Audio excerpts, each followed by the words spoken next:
Heri ulie kwa Range Rover ama ucheke kwa boda boda. Those of us who have read the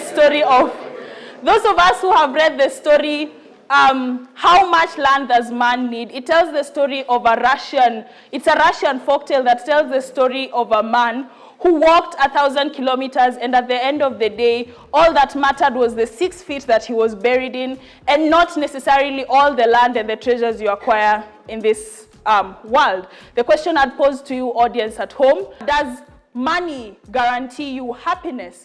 Is it a key to happiness, or is it still education as the key to success? Why do we think this narrative that money can't buy happiness is essentially harmful? I'll start by just telling you how is this narrative essentially propagated. We think this narrative is propagated through movies, through mainstream media, through social media, and through the basic interactions that people have on a day-to-day basis. It looks like people being told that in this world you can essentially get happiness without the aid of money, i.e. you don't need money to become happy within the society. That looks like you can just be told when you pursue your education and get that PhD, you will be happy. Everything you want in society will happen. We feel that essentially becomes problematic. Why? Because of how it ends up affecting people and how they perceive life, right? We think it makes people want to do not pursue money with as much vigor, right? That then makes them, in the event that they fail within that society, in the event that what they are told, that is education, does not work for them, they end up being depressed, and that is why we'll have things of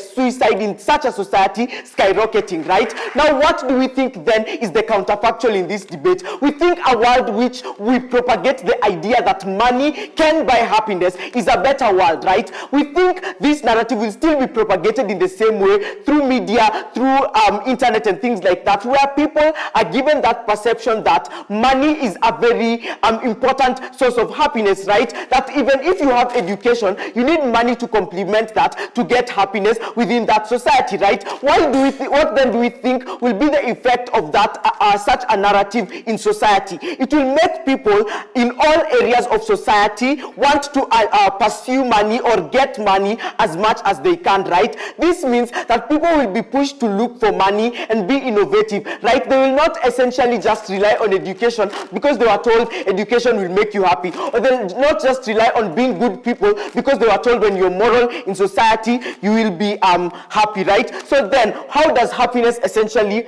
look in society, and why do we think then by propagating such a narrative we can get that happiness? Happiness in society looks like a few things. One, being able to afford to pay your rent at the end of the month. Two, it looks like being able to afford to send your children to schools that essentially better their aspects of getting the jobs. Being able to buy medicines when you're sick. Being able to sustain your relationships, i.e. if your girlfriend wants an iPhone, you're able to buy for them that iPhone. I think that is what happiness in society essentially looks. That goes to show you money is essential for people to get access to power, access to opportunity, and access to respect within society. And that is why we think a narrative that propagates the idea that you don't need money to get to happiness is a fallacy. Why? Because how does money essentially enable you to get access to power? It enables you to get access to power in the sense that it gives you sustainability in your life, right? You're able to sustain yourself, i.e. you're able to buy yourself things that make you happy, things that can be able to take you from a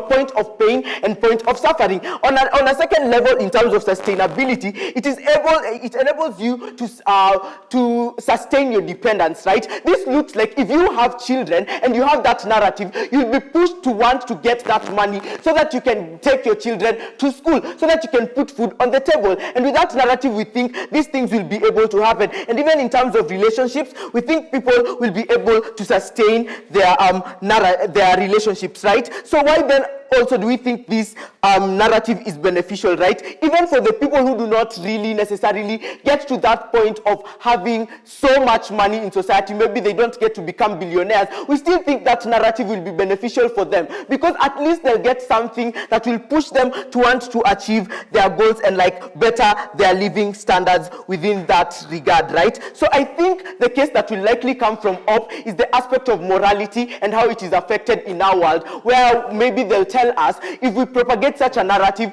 people will be incentivized to go to very bad extents as like committing crime to get that money to enable them to buy that happiness. Panel, we think even at that point in our world, it becomes justified, because notice, who are the people who will be pushed to do such things? These will be poor people in society who have no one to like defend them in society, because in society, the people who are supposed to like give them this chance to be happy in society have failed them. The governments are not essentially doing something much to better their situations in life.